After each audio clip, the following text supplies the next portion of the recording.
Hello everyone, and welcome back to Let's Play Warriors Orochi 3 Ultimate. I am your host, Rid of Bahamut, and this is our 4th episode of Why the Hell Do We Care?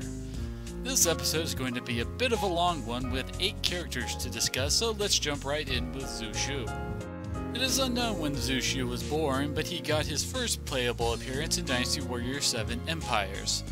In Dynasty Warriors 8, he seems to flip-flop between serving Liu Bei or Cao Cao. He initially wants to help Liu Bei's army at the Battle of Jinye, but is captured by Wei and serves Cao Cao. He either remains with Wei and dies during the Allied fire attack at Chirbi, or rejoins Liu Bei and continues to serve as a Shu army strategist, and is one of the major characters to bring about Shu's hypothetical plotline by helping to save Guan Yu at Fan Castle. In Wei's campaign, he can be convinced to fight against Shu and even participates in Shu's final battle at Baidi Castle. Historically, he was friends with Zhuge Liang and was forced to serve Wei after Cao Cao's army held his mother hostage. He is generally portrayed as being humble and having no confidence in himself, and thinks he can't compare to men like Zhuge Liang. Now let's see how he can hook his enemies. Xu Shu is a speed type and a very fun character to play as, in my opinion, with his high mobility and fast fighting style. His S string is nothing special, but his charge attacks are what make him fun to play. Some of his charge attacks, mainly C2 and C4, let him follow up with his hook to teleport over to his enemies and follow up with air combos. This can be hard to aim at times, but missing usually isn't fatal, just not as cool looking. His C6 also hits in a very massive area, and when paired with sleigh weapons can decimate large groups of weak troops. His R1s are pretty good for a speed type, with his first causing a hail of arrows at his location, and his aerial being a second longer air combo. His Miso is also pretty great, hitting in a very wide area with a lot of small attacks, and it also looks pretty cool in my opinion. His passive is Thrift, which is one of my favorites. It reduces all Miso ability costs, including R1s and Miso attacks, letting the team use them a lot more often. Overall, Xu Shu is one of my favorites to play as, with his high mobility and multi-hitting playstyle. His passive is also pretty great regardless of what group you have put together. It is unknown when Huang Zhang was born, but he got his playable debut back in Dynasty Warriors 2. Huang Zhang was renowned for his archery skills and was said to be able to hit a bullseye 100 times in a row. In most games he starts off serving Han Zhuan with Wei Yan, and usually the pair rebels and joins the Shu army after he tries to execute Huang Zhang or some other asshole-ish act. He is most well known for his exploits in the Battle of Mount Dingjun, where he slayed Jiaho Yuan and was known as one of the Tiger Generals of Shu. As far back as Dynasty Warriors 4, he started to become an archer character, with bow attacks getting added to his sword moves. He is portrayed as an old man who only wants to make the world better for the next generation, but also wants to prove that he can still keep up with the younger members of the army. Now let's see how well he fires that bow. Huang Zhang is another speed-typed range character. Unlike Huang Yuanji, however, his S-string hits do actually cause hit stun, but they do not pierce multiple enemies like her knives do, so there is a bit of a trade-off. This means he doesn't mind getting up close and personal, allowing him to easily take advantage of his S-string having a bit of a shotgun effect at closer range. His charge attacks are pretty good too, with good area attacks with C4 and C6, and his C5 EX attack hits very nicely as well. His R1s are pretty forgettable. They don't do much damage and they don't have any real special effect to them in my opinion. His Miso is great if only for what he does in it. He just charges into a group of enemies and tosses them up into the air, regardless of their size, and then machine guns arrows into them. His passive is Efficacy, which increases everyone's damage against enemy officers, which is very nice given that they are priority targets usually. Overall, Huang Zhang is a pretty strong range character with good crowd clearing with his charge attacks and can take down officers if you take advantage of his shotgun effect. Xu Shu was born in 147 AD and was first playable in Dynasty Warriors 7. In 7, he is shown to be the man behind Zhang Shu's attempt to assassinate Cao Cao at Wang Castle, which resulted in Dian Wei's death. Cao Cao captures Xu Shu and decides to employ him instead of executing him for how well he plotted the assassination. His main in-game contributions are helping Cao Cao escape from Chirbi after their defeat at the hands of Wu and Shu, and at the Battle of Tong Gate, where he is responsible for the defection of Han Sui and personally defeats Ma Chao. In 8, he also participates in the Battle of Jia Pi against Lu Bu, and Chu's plans help defeat him. He is a very sly individual who is not above using underhanded tactics to win the day.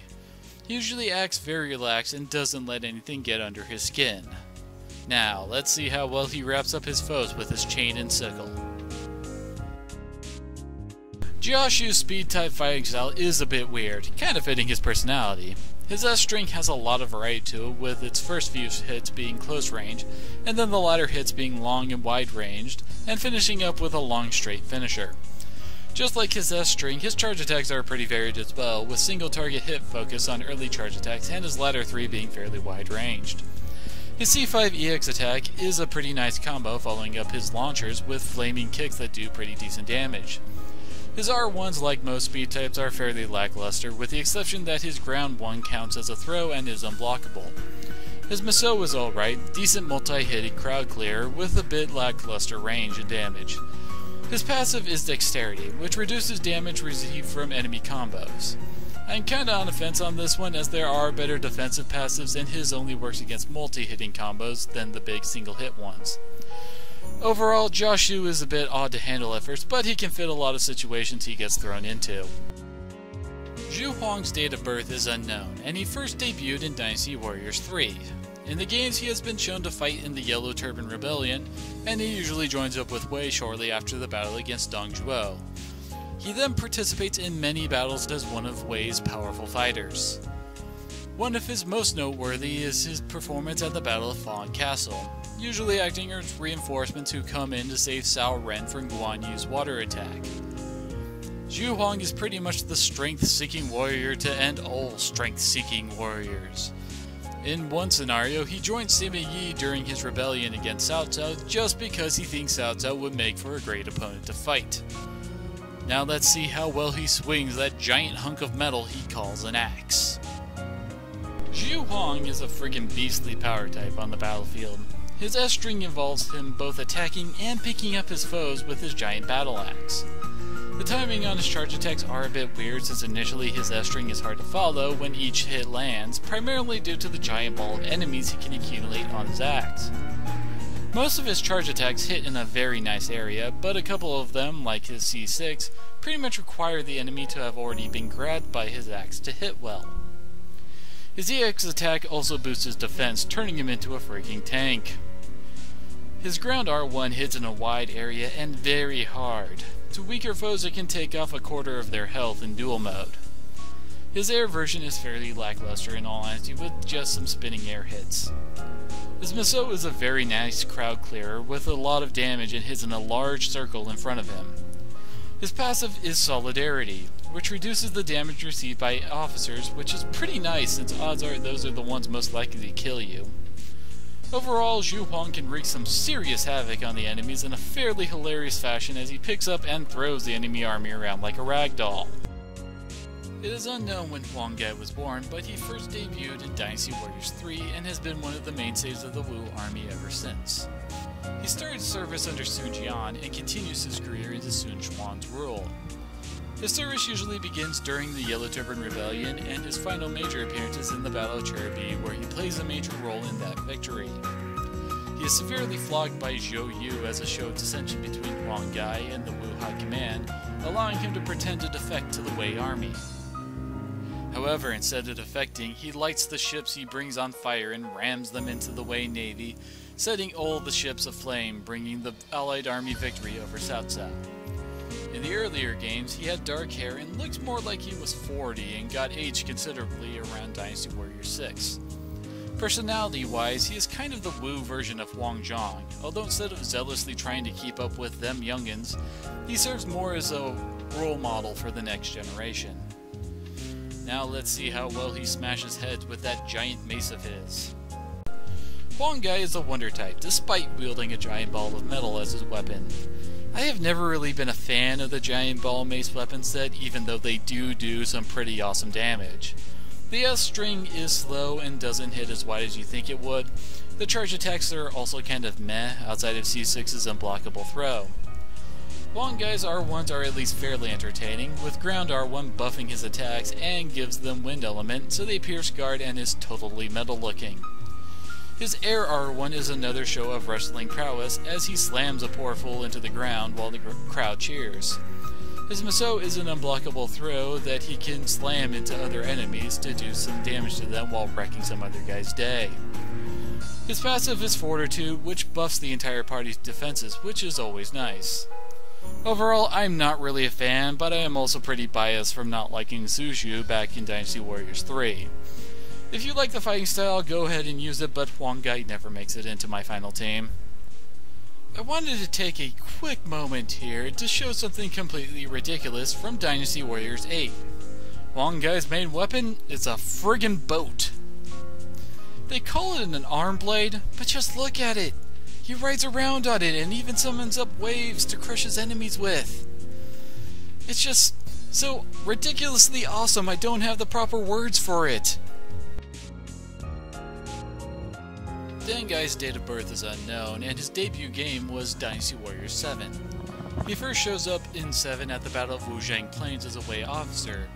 He later meets Sima Zhao during a campaign against Shu and is surprised by Sima Zhao's integrity and decides that from that day forth he will put his faith in the Sima family. He is known for repelling many of Jiang Wei's attempts to invade Wei and is said to be the one to finally force Liu Shan to surrender in Shu's final battles. Unfortunately, Jiang Wei falsely accuses Deng Ai, and as he is being transported back to the capital, he is assassinated. He is a humble man of few words, but possesses quick wit and great knowledge of using terrain to his advantage.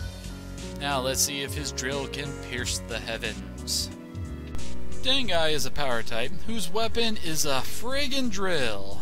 Don't care if they try to call it a lance. It spins through people. It's a drill. His S-string is alright, kinda slow, but he has power typing to make up for that. His charge attacks don't have much of a wide range outside of his C6, and quite a few involve drilling through a target, either on the ground or after being tossed into the air. His ground R1 is a nice unblockable throw with some pretty good damage behind it, and his air R1 is a fairly forgettable air drilling. His Musou is pretty decent bomb drilling that can hit a pretty nice area for some good damage. His passive is Power, which boosts all of the stats of power types in a group. It's situational based on the team makeup, but if you love power types, it definitely works. Overall, if you want holes drilled into certain people, you can count on Deng Ai to charge through everything.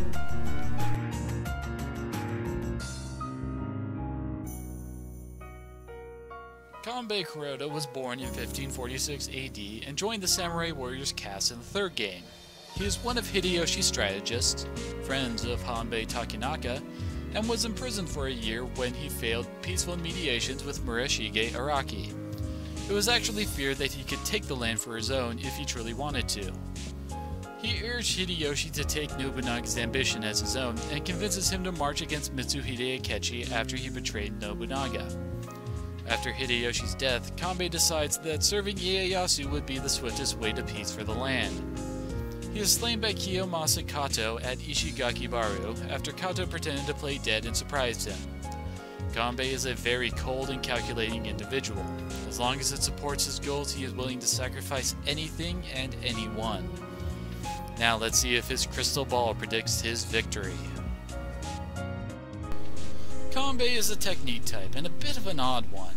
His basic attack string is decently fast, although the range on the last hit of his S-string are fairly odd.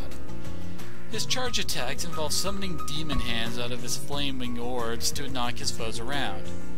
A lot of his fighting is based around his ground R1, giving him more orbs to work with. With more orbs, he can hit in much wider areas and hit more times, making him pretty killer against groups. His air R1 also summons more orbs for less Musou, while spinning them around him down to the ground, but it comes out fairly slow, so it is risky. His Musou attack really isn't that great. It has Kunoichi's level of damage, so I'd recommend using it for invincibility than the attack. His passive is regeneration, which I went into before, not really impressed with it. Overall, Kanbei can be fun to play with, summoning demon fists all over the place to defeat his enemies. Just keep an eye on his orbs and make good use of his R1. Gensho Tachibana was born in 1569 AD and joined the Samurai Warrior caste in the second game. She is the alleged 10th head of the Tachibana clan and wife of Muneshige. She takes over the clan after her father died fighting the Shimazu clan over the island of Xu Shu, with the playable character Yoshihiro Shimazu as a prominent figure in their battles.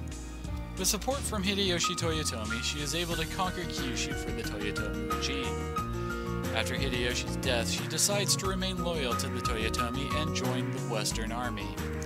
The Shimazu also join the Western Army and actually defect later in the conflict. Gensho finally defeats her rival in Yamazaki and swears to place the Shimazu under her good care.